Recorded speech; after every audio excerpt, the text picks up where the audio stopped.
Halo teman-teman, balik lagi di kontennya Daily Mix. Di episode ini kita akan review. Kemarin semua kita sudah ke mana? Ke Tahura. Tahura. Tahura. Panjangannya apa dong Tahura, Om? Tahura. Taman Hutan Raya Insinyur Haji Juanda. Asik. Wih, Ingat dia. Apal kan? Soalnya ini ngefans sama KDM Jawa Barat. Wih. Angkat dari staff khusus buat Inara dong, Bro. Iya. Silat ya. Ini terima kasih banyak, kita kebetulan tempat yang kita lagi singgah ini ada di jembatan yang biasanya orang lagi pada foto-foto ya. Jembatan Asia Afrika. Bumi Pasun Jembatan Asia Afrika. dan Pasundin ini dan petugasnya baik-baik, kita Baik-baik, dikasih di sini tempat. kita dikasih. Silakan kalau mau bikin konten tolong ditiru semuanya ya, di daerah lain tolong ditiru attitude-nya nih, pegawai-pegawainya oke juga nih. Makasih juga buat petugasnya Iya di sini sih, Bapak. ngebolehin kita Iya. ngedirin setup bangku dan ini dikasih background ini nih. Kita bisa boleh review di belakang kayak gitu. Oke, kita langsung aja. Kita akan review jujur teman-teman semua, pendapat teman-teman semua yang kemarin sudah ke kawasan Tahura dari Kainda dulu. Oke, terima kasih sambutannya kepada staf sus KDM dan staf sus KDM 1, KDM 2, KDM 3. Terima kasih. Saya ucapkan terima kasih kepada Tuhan Yang Maha Esa karena kemarin kami bisa melanjutkan dan melaksanakan hiking, trekking ke Tahura.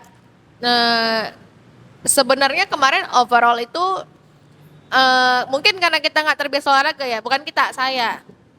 Jadi waktu naik itu terasanya agak berat sih. Dan mungkin review sedikit bahwa itu pelang-pelangnya agak kurang Kurang akurat. Iya betul. Jadi kayak pelangnya mungkin bisa dibuat lebih akurat atau arahnya kemana nih sebenarnya. Jadi ada yang ke sini. Jarak sama kalau ada persimpangan lebih diperjelas lagi tuh. Soalnya jujur ya, di sana kan kita sempat nyasar karena di persimpangan ada dikasih arah. Kiri kanan tapi yang seharusnya satu lagi ada lagi nggak dikasih gitu loh. Betul. Jadi di sana kan karena di Tahura itu banyak spot ya. Jadi ada spot penangkaran rusa, spot Curug Ciomas, spot untuk air apa sih namanya, pengelolaan PLTA. air. PLTA. PLTA, ada pengelolaan untuk air. PLTA. PLTA. Air ya? Air. Uang. Enggak air. Uang. Kalau uang. Uap, udara. Udang. Uap. Kita apa? Uap. Kemarin PLTA. Tenaga air. Oke, terus sama kemarin kita unfortunately nggak sempat untuk sampai naik ke Curug Omas yang paling terakhir. Karena dengkul-dengkul udah nggak mampu ya, sejujurnya itu berat banget nggak sih guys? Udah gemeteran ya. Mungkin nggak tahu kenapa tapi pokoknya entah kenapa gemeteran. Gemeteran. Banyak dikecewakan. Iya, kecewa sih sebenarnya karena dibikin bolak-balik karena papan jalan Pulang tersebut, iya. Iya, dibikin bingung jadi mondar-mandir dan akhirnya ternyata masih lumayan jauh ya nggak jadi. Terus baik lagi ke Indah, udah belum? Belum, sama paling nanti ya paling itu udah. Oh iya, udah paling itu udah. Udah, nggak ada lagi. Oh, sama waktu di papan, misalnya kan kita mau pergi nih, nanti misalnya di sini ada apa aja nih, ada rusa totol, rusa ini, tiba-tiba munculin di bagian bawah namanya tebing keraton. Di pikiran orang-orang yang normal kan, oh mungkin listnya di dalam Tahura itu ada tebing keraton. Nanya dong, Pak, tebing keraton itu ada sebelah mana? Oh enggak Neng, ini mah ada di luar dari Tahura. Cekaing mah beda. Kan kalau orang yang nggak tahu kan mikir kayak, oh bagian dari sini ya gitu. Masih dalam Tahura, Iya. betul di luar. Ya, itu sih paling udah Pak. Cuma banyak, menurut aku banyak banget. Aku nggak tahu ya apakah mereka UMKM ini tuh bisa berjalan dengan baik atau enggak. Tapi sejauh mataku memandang agak sepi sih ya. Kayak orang yang beli juga enggak. Bahkan udah kita pulang aja pergi buka. Pas kita pulang aja itu tuh udah banyak yang tutup gitu loh, kayak setengah hari gak sih buka UMKM-nya itu. Ini kayak dagang-dagang meh aqua gitu kayak setengah hari dia terasa. Seperti shoot gak sih? Enggak, kita Enggak sih, nggak terlalu Tapi banyak. ada shoot di makanannya enggak ya? Nggak ada, Enggak, soalnya kita kayak terus segelintir bahas. aja. Kenapa kita nggak nge-shoot di sepanjang jalan itu? Nah, ini sekarang aku dulu ya. Boleh. Gitu. Nah, kemarin nih kemarin kan kalau Kainda soal masalah pelang-pelangan sama petunjuk arah, kita juga aku juga reviewnya sama petunjuk arah, terus lebih banyak info ya, soalnya kalau ada wisatawan dari luar negeri apalagi ya, ataupun wisatawan lokal tapi di luar daerah Bandung itu kacau banget sih kalau ke situ. Soalnya bingung gitu. Kok ini banyak jalan tapi arahnya nggak jelas nih kemananya gitu. Terus yang lebih disayangin itu ketika kita masuk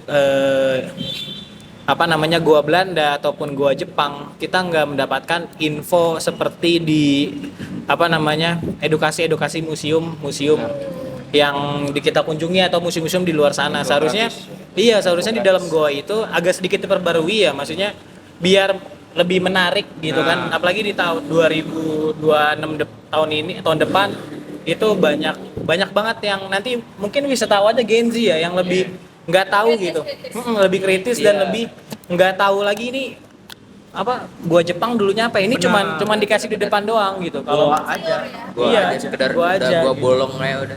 Nggak dikasih info-info tentang apa. Kalau bisa untuk pengelola lebih dikasih infografisnya, terus kalau bisa misal ada diorama ya kasih dioramanya ataupun miniaturnya. Jadi ketika kita masuk ke goa tersebut, goa Jepang, goa Belanda, itu kita mendapatkan info yang enggak bikin bertanya-tanya dan malah bikin konspirasi sendiri gitu, konspirasi sendiri yang ini kayaknya penjara semua ya, ini kayaknya ini semua. Jadi kita membuat bertanya-tanya, soalnya yang kita lihat itu bentukannya kayak penjara semua. Jadi kita ngelihatnya itu penjara, siapa tahu kan itu ruang apa gitu ya, lebih baik lagi lah semoga kedepannya di lokasi wisata taman hutan Kota Raya Haji Juanda atau Tahura tersebut gitu. Terus dan satu lagi kemarin kita sempat ada salah satu curug ya, ada salah satu curug yang bukan kayaknya kita nggak tahu nih, kita salah akibat pelang. Benar. Akibat pelang akhirnya kita salah jalan. Kita ketemu satu curug yang kayaknya sih belum sempat dikelola ya. Iya, enggak. Sama pengelola Tahura ini gitu. Kita turun. Jalanannya tuh agak sangat curam sekali dan seharusnya kalau dikelola ya itu akan baik teman-teman kayak gitu, dan menjadi salah satu tempat wisata juga jadinya rame gitu. Terus yang parahnya lagi, aku sempat coba turun, kita semua turun, tapi yang aku mencoba jalan ke sebelah sana akhirnya kaki aku kecebur. Dan ternyata itu endapan lumpur sampah-sampah yang terbawa air dari atas gitu, dan dibendung di situ kayak bukan dibendung ya, sampai bawah itu ya. Jadi alirannya sampah semua. sama semua, jadi sampahnya ke bawah ya. Dan kita ngelihat ada tumpukan sampah di situ, sayang banget. Itu kenapa sih nggak dikelola, padahal itu kan menguntungkan pemerintah setempat juga dan si pengelola Tahura ini gitu. Terus ya itu aja sih. Sama kenapa kita nggak ngambil di sepanjang jalan, suka ada monyet teman-teman. Ya, Gitu. Ada Masih banyak monyet ya di sana. tenyum. Ada monyet kawin yang sempat di-shoot nggak? Enggak. Enggak. Itu pokoknya ada tenyum kawin dah. Iya, itu kita semua nyimpen kamera, nyimpen handphone kita supaya tidak merekam, dan kalau ke sana tuh harus hati-hati, jangan bawa makanan dan plastik. Kalau bisa jangan yang kayak kemasan gitu ya sama plastik. Iya benar, kemarin Soalnya sempat apal dicegat. banget ya. Kita sempat dicegat ya sama Iya, sama tenyum. adanya Kak Indah ya. Adanya kita bertiga, adanya Kak sama Indah. ada Kak Indah juga ikut. Akhirnya kita dicegat sama monkey.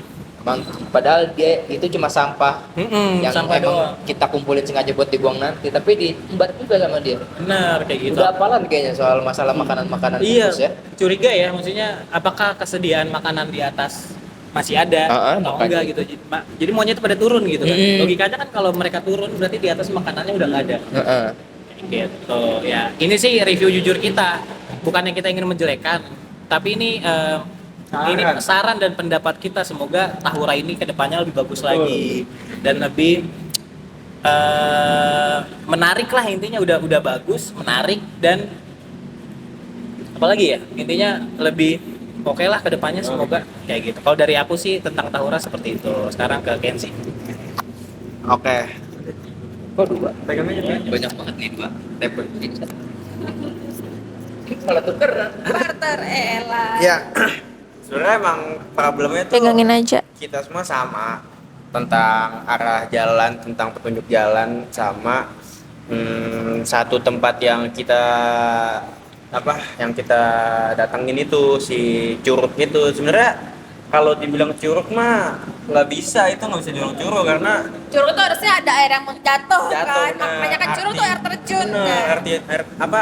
air terjun kan tuh arti curug sendiri itu air terjun gitu. Pas kita turun dari di atas tuh pelangnya udah kayak Kayak bacaan curug ya? curug apa Di depannya Kak, kalau nggak salah nanti kita tampilin videonya. curug Kalau nggak salah curug kolealang. kaulang apa gitu Iya, ya, iya. lang-lang lah. Nah turun di atas tuh ekspektasi gue sendiri udah bagus karena gue sempet nyorot ada satu fasilitas fatal di atas yaitu kamar mandi. Menurut gue itu udah bagus banget. Kenapa? Karena di rata-rata wisata alam itu minus kamar mandi. Iya. Nah udah tuh di atas ekspektasi bagus kan. Pas sudah turun kita ngelihat turunnya itu terlalu curam, tangga-tangga juga kayak nggak dirawat, vegetasi rumput-rumput liar juga udah nutupin jalan, lumut-lumut. Ya kita ngerinya ya kalau ada orang kesesat lagi, lebih kurang waspada bisa kepleset. Terus pas sudah nyampe bawah, gua sendiri tuh sempet nyusurin jadi tuh pas sudah nyampe bawah itu lurusan ke sono masih ada. Jadi masih ada jalan ke sono itu sebelum ke bawahnya lagi tempat si Bang Alpi jatuh. Nah, pas di jalanan itu, pas gue nyusurin ke lurusan itu bener-beneran rapet rumputnya. Padahal itu tuh jalan gitu, rapet banget rumputnya. Nah, dari tempat itu udah lumayan ada pikiran-pikiran negatif lah bisa bilang ya, kayak ini kok nggak dilihat gitu. Nah udah kita naik dari situ, kita lanjut jalan lagi dengan harapan menemukan curug yang sebenarnya gitu. Naik ketemulah dua penangkaran rusa sama ke kanan itu batu batik. Batu batik. Iya, batu batik 800 meter. Iya, batu batik 800 meter. Kita jalan nih, cuk. 800 meter. Kayaknya udah lewat 800 meter kok ngancamin nyampe gitu ya. Ya itu yang masalah tadi soal pelang untuk ukuran jarak nih kenapa nggak sesuai aja gitu, nggak akurat walaupun perkiraan setidaknya masih deket-deket lah, walaupun masih kilo-kiloan masih nggak apa-apa gitu, yang penting mirip-mirip atau deket-deket gitu. Udahlah dari situ karena udah jam satuan ya, kita karena takut turun sore kan, masih ada tempatnya lagi yang pengen kita datengin, akhirnya kita turun dan langsung pengen ke Goa Jepang. Tapi pas udah ketemu penangkaran rusa tadi, kita nyoba buat nelusurin itu karena di situ ada pas kita turun itu pas banget sama anak-anak mahasiswa Unpad kan, ya. Lagi turun udah kelar lewat situ. Oke lah, rame nih, kayak happy banget dia. Nah kita bilang lah kalau ini last stop kita nih buat menemukan curug yang sebenarnya kan. Datang tuh kita lewat ke penangkaran rusa itu, jalur itu kita nemuin PLTA-nya zaman Belanda. Nah, itu menurut gue pribadi ya, kenapa nggak diakuisisi lagi ya, walaupun tadinya itu emang udah milik atas nama PLN kan, tapi pelang tersebut tuh udah lumutan gitu. Tapi menurut gue kenapa nggak dirombak lagi jadi bendungan yang sebenarnya lagi, dan itu bisa nampung sampah-sampah lagi gitu kan. Jadi curug yang tadi kita datengin itu nggak ada sampah lagi, jadi bersih gitu sih. Untuk saran selanjutnya mungkin ini sama kayak Bang Alfi sih, tentang pengelolaan gua Jepang sama Belanda kan. Bener, mungkin di dalam goa bisa ditambahin info-infografis kayak di sebelum pintu masuk goanya kan ada tuh, kalau tujuan goa ini misalnya buat jadi perlindungan mereka gitu kan, di dalamnya kasih aja nggak apa-apa gitu, supaya mereka datang masuk ke dalam ini, tahu tempat ini nih, ruangan ini untuk apa sih gitu. Kalau gue sih gitu aja sih. Dan biar nggak jadi mistis banget gitu. Jadi nggak seharusnya tempat-tempat kayak gitu tuh disangkut pautkan dengan mistis-mistis. Iya, kita tahu itu hutan, kita tahu itu goa, tempat setan, tempat segala macam. Tapi ya alangkah baiknya kenapa nggak dikemas supaya tempat itu tidak terlihat seram, tidak terlihat seperti perjalanan spiritual. Kan itu kan tempat wisata ya. Jadi kayak, nah jeleknya tuh orang-orang di luar sana, konten-konten kreator di luar sana suka ngegoreng mistis membuat ya. isu-isu yang mistis-mistis di gua tersebut. Nah makanya pihak pengelola harusnya membuat info-info di dalamnya supaya ketika orang mau bikin konten-konten seram, konten-konten apa, mereka tidak bisa karena sudah ada infografis, sudah ada, dan dikasih lampu gitu, nggak usah kayak diserem-seremin cuy. Kayak nggak banget, itu kan edukasi, wisata edukasi. Itu bukan kayak rumah hantu. Itu saran gua sih kayak gitu. Dah. Gue namain dong. Boleh. Jujur ya, kalau merinding mah ada ya. Cuma kita penasaran juga nih, di setiap ruangan tuh apa aja sih, ini bekas apa aja sih gitu. Jadi Apalagi yang dibobok itu ya. nah Benar, itu ada ini bobok. bener di Gua Belanda Ntar ada tampilin. bobokan tembok bolong, itu tempat masuk ke dalam tuh kayak merinding tapi penasaran Itu gitu. apa ya tempatnya? Kayak apa? Butuh banget info bener, edukasi gitu kan, karena kan emang ya konteksnya kan wisata gitu, masa nggak mengedukasi atau ngasih ilmu baru gitu tentang gua itu gitu. Silakan aja. Nah, kalau dari gua sih, karena gua belakangan ini suka banget yang namanya melipir ke alam-alam. Jadi untuk gimana, untuk pemandangan di alamnya tersendiri sih sebenarnya enak, bagus, udaranya seger. Terus juga jalanannya sebenarnya hitungannya rapi ya untuk wisata. Tapi ya sayang banget untuk di beberapa lokasi minim informasi di Gua Jepang, Gua Belanda. Terutama di Gua Jepang, apalagi di Gua Belanda tuh pas kita masuk banyak banget percabangan. Nah, di percabangan itu tuh iya kayak labirin dan ada rel di tengahnya. Kita juga nggak tahu itu buat apa. Dan cuma di penjelasan infografis depan sebelum masuk pintunya pun itu menurut gua agak kurang aja. Kayak cuma dikisah tahu, oh ini buatan ini tuh di sini yang buat dia. Gitu-gitu. Maksudnya nggak dijelasin di dalam tuh buat apa. Nah, pas lama masuk juga kan karena cuma percabangan, jadinya spekulasinya muncul semua, teori-teori konspirasi. Ih, jangan-jangan ini kali ya. Iya, Ini kali iya ya. nih, ini penjara nih bekas nyiksa orang kita orang nih. Spekulasinya Ini bekas jelek-jelek. Orang Belanda dibunuh orang Jepang nih. Iya, spekulasinya jadinya jelek. Takutnya kayak yang di Gua Jepang yang sempat kita ulik sejenak tuh. Dan itu ternyata tempat, kalau di Gua Jepang ternyata tempat perlindungan sih orang-orang Jepang dari intauan apa? Pesawat. Nah, bukan penjara. Kalau Jepang bukan penjara. Markas, lebih tepat markas militer yang dibikin ala kadarnya sebenarnya. Terus kalau di Gua Belanda sih sebenarnya itu rapih karena Belanda ya. Jangan ditanya kalau masalah arsitektur. Pokoknya keren lah Belanda gitu. Kita harus lagi-lagi di konten kemarin kita bikin harus bersyukur sama Belanda. Sekarang kita tulis harus bersyukur lagi sama Belanda. Iya, soalnya Sangat. sebenarnya bangunan-bangunan kita yang dari zaman Belanda tuh kokoh-kokoh masih ada sampai Itu sekarang. Cece juga sih, Koko dan Cece. Oh iya. Kokoh benar. dan ceceh. Tapi aku tahu sih kenapa dia kuat. Soalnya laki-laki. Koko. Laki-laki, kokoh. Iya. Koko.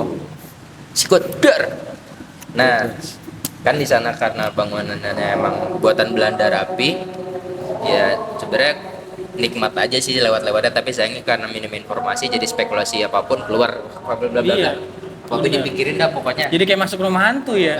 Jadi masuk rumah hantu, tapi untuk sisanya jalan-jalan, akses segala macam, toilet itu udah oke banget sih. Benar. Ada lumayan di setiap hampir beberapa kali di persimpangan ada, tapi musola ada, gue sempet sholat juga tuh pakai musolahnya. Terus toiletnya juga ada karbolnya. ada karbol jempolnya wangi. bersih pokoknya dah. Wangi. Musola toilet bersih, enaknya mah. terurus sebenarnya. Terurus sebenarnya, tapi di beberapa titik ada kayak terbengkalai. Gue ambil contoh curug-curug yang dibahas teman-teman nih. Itu ada satu curug airnya tuh kayak air kali. Itu yang dibahas tadi tuh airnya coklat kayak air kali. Dan sebenarnya kan aku colek lumpurnya, ada kesit gak sih aku colek Iya. lumpurnya dan lumpurnya tuh bau. Bau limbah rumah bau- tangga. iya. Dan di area yang ditaruh infografis dikasih tahu itu curug apa nggak tahu pokoknya. Dan alirannya itu nggak gerak. Jadi kayak iya. ngendep di situ aja di endapan. Nah, setelah itu ada aliran lagi dan ternyata sayang banget apa sih curug kayak begini isinya sampah semua. Kayak kali Ciliwung di daerah perkotaan. Iya benar. Isinya Kayak sampah semua nyangkut di pinggiran pintu air Manggarai nggak sih? pintu. Iya. Masih mending, Masih Manggarai mending. rapi sekarang kan. Kalau itu di mana-mana numpuk. Pokoknya di pojok-pojok sebelum ada terjunan air lagi aliran itu sampah nyangkut di bebatuan, di pinggir-pinggir tembok bebatuan. Terus juga jujur ya, turun ke bawah itu sebenarnya ada tangga berbentuk tangga yang sudah dibikin tapi sayangnya karena nggak diolah jadi licin, sempit dan bahaya trekkingnya. Jadi nggak banget, nggak ada pegangan dan takutnya karena konturnya miring karena di alam ya tanah takutnya ada apa resiko longsor itu makin miring malah nggak bisa diakses dan makin nggak bisa diurus. Sebenarnya sayang banget loh. Dan fun fact-nya ternyata sampah-sampah itu bukan dari situ doang, dari atasnya lagi ternyata masih ada. Dan dari kita PLTA pun masih ada sampahnya. Yang dipertanyakan sebenarnya itu sampah dari mana? Mana? Hanya Allah yang tahu. Iya, soalnya kalau kita masuk ke spekulasi ada pemukiman, kan taman wisata masa ada pemukiman Iya, warga? ada sampah. Soalnya sampah-sampah rumah tangga gitu. Iya, sampah rumah Pemaleman, tangga, pemaleman. memalem apa? Ada Cuci. makan-makanan. Iya, Terus ada kayak bekas keset, Keset, baju segala bekas. macam. Baju sendal. Iya. Semuanya ada sampah-sampah yang pada di lingkungan bawah gunung gitu loh. Kenapa bisa ada gitu? Tapi untuk overall kalau lo mau nikmatin alam buat sekedar trekking lah, jalan-jalan untuk tidak ke tempat wisata yang disediakan di sana, cuma mau lo jogging segala macam itu cocok kok buat lo menikmati udara segar dan sambil berolahraga. Soalnya banyak yang lari juga di sana. Tapi balik lagi hati-hati sama Monyet. penyom monyet karena lumayan beringas kalau masalah perplastik-plastikan dan makanan. Soalnya entah kenapa mereka hafalan loh. Kayaknya dulu langsung nyomot, loncat, nyomot. Kayaknya mereka sebelumnya nih, sebelum diurus atau segala macam sering dikasih makan sama ciki-cikian. Oh iya, soalnya pas yang adanya Kak Indah, Iya, sama Mas si Mas Jos. Jos itu apa namanya? Kita cuma bawa plastik makanan dong terus langsung diambil gitu. Jadi dia turun dari atas pohon langsung Iya. diambil kayak preman ya. Begal. Begal. Nggak nyerang kita. Nggak nyerang tapi Cuma ngambil makanan aja. dan dia untungnya itu plastik kosong terus nggak dibawa sama dia ya. Untungnya lumayan pinter juga sih itu monyet. Kagak ada isi udah Cabut aja. Itu sih dari gua untuk sekedar iseng-iseng sih nggak apa-apa sih, oke. Tapi kalau buat dinikmati sama sekali tidak terlalu bisa dinikmati ya, karena jujur tempatnya sebenarnya kerawat tapi ada beberapa spot yang enggak banget gitu loh. Jadi saran gua mungkin pengelolaannya diperhatikan di tempat-tempat yang mungkin jarang dikunjungi. Siapa tahu kalau dikelola lebih banyak yang mampir. Makin banyak. Permuteran ekonomi. Kalau misal di curug-curug, kalau misal mau ditiketing lagi untuk masuk ke curug, itu nggak masalah sebenarnya sih. Iya, kalau worth it. Iya, kalau worth it, kalau antum mau ngeberesin di daerah sananya sih. Dari gue itu aja sebenarnya dan cukup sih. Jadi gimana teman-teman? Ya gitu paling nanti yang mau masuk per Desember 2025 kita masuk itu tiketnya di Rp17.000 per orang. Itu tuh 17.000 tuh kemarin gue bayar berapa ya? Lupa, soalnya nggak ngikut ke tempat tiketing sih. Tiketing kan soalnya kamu sama Mas Jos. Oh, Mas Joshua. 15 kali 5. Aku lupa pokoknya masih belasan ribu deh kayaknya. 75 apa ya? Aku lupa 15. Nah, pokoknya harganya beda untuk WNI, beda untuk WNA. Kalau WNA itu harganya agak lumayan ya. Terus mungkin tadi yang disimpulkan adalah seperti kita kemarin ke Curug Ciberem kan gini. Jadi bapaknya udah ngomong, oh Neng ke atas itu misalnya 3,5 gitu. Nah sepanjang jalan itu udah ada 2,1, 1,3, 1,7. Jadi tuh orang ada bayangan, oh dikit lagi, oh setengah lagi, oh hampir sampai gitu.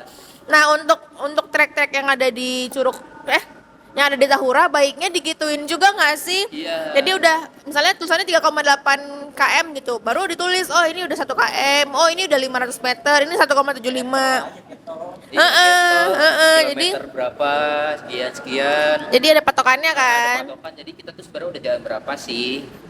Ya, sama tadi apa harusnya dibuat kesimpulan apa kayak tiap-tiap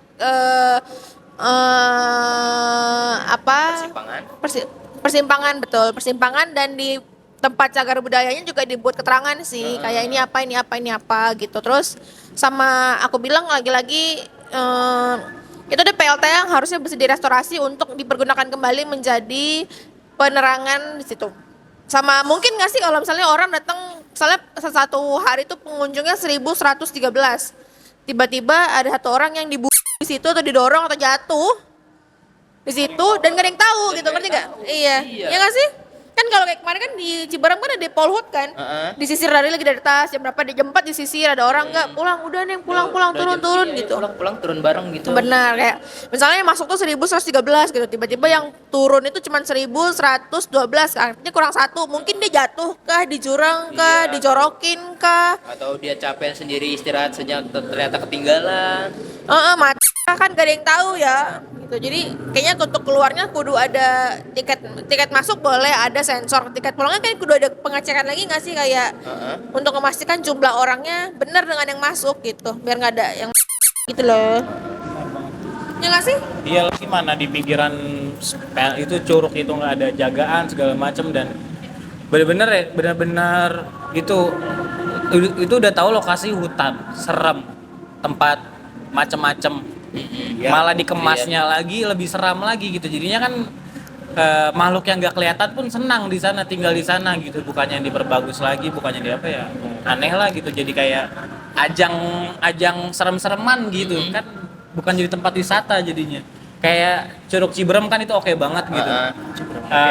Dia kemas gunung itu dengan apa namanya, wisata alamnya, terus info-infonya gitu. Jadi kita kesana tuh nggak ada kesan mistis walaupun ada film horornya ya. Iya, malah kayak gitu. masih asik-asik aja ke sana ya. Iya, tapi kita kemas itu, tapi itu dikemas sama pengelola itu sebagai wisata alam. Alam yang menyenangkan Iya, gitu loh untuk benar. dikunjungi. Kayak gitu, teman-teman ya. Semoga kedepannya dari kita semua Tahura ini menjadi tempat wisata yang baik, edukasinya baik, semuanya baik ya. Intinya menjadi terdepan lah Tahura, ya gitu. Biar kayak Suzuki Yamaha semakin terdepan. Sip. Pokoknya gitu teman-teman yang ngelihat konten ini, Tangannya ngapain tuh? tato. Pokoknya yang ngelihat, yang nonton, yang denger konten ini jangan lupa di like, comment, subscribe, dan juga boleh banget kalau teman-teman ada tempat-tempat yang ingin kita review, ingin kita kunjungi, boleh banget tulis di kolom komentar, ataupun ada pendapat-pendapat lain boleh juga. Dan buat kalian yang udah pernah datang, bener, boleh juga komen di kolom komentar. Kita Kayak diskusi gitu, kita diskusi bareng. Terus juga kalau misalnya konten ini sampai terdengar oleh pengelola atau Pemda Jabar ya, kita sih siap untuk buat ngobrol gitu, untuk menjelaskan kejadian sebenarnya dengan sejujur-jujurnya tentang tempat-tempat kejadian, tempat-tempat yang kita kunjungi kayak gitu, yang soal Tahura ini, ataupun ya konten yang berikutnya sebelumnya kita siap gitu ya. Jadi sekian konten review dari Daily Mix, sampai ketemu di konten-konten berikutnya. Bye bye. Bye.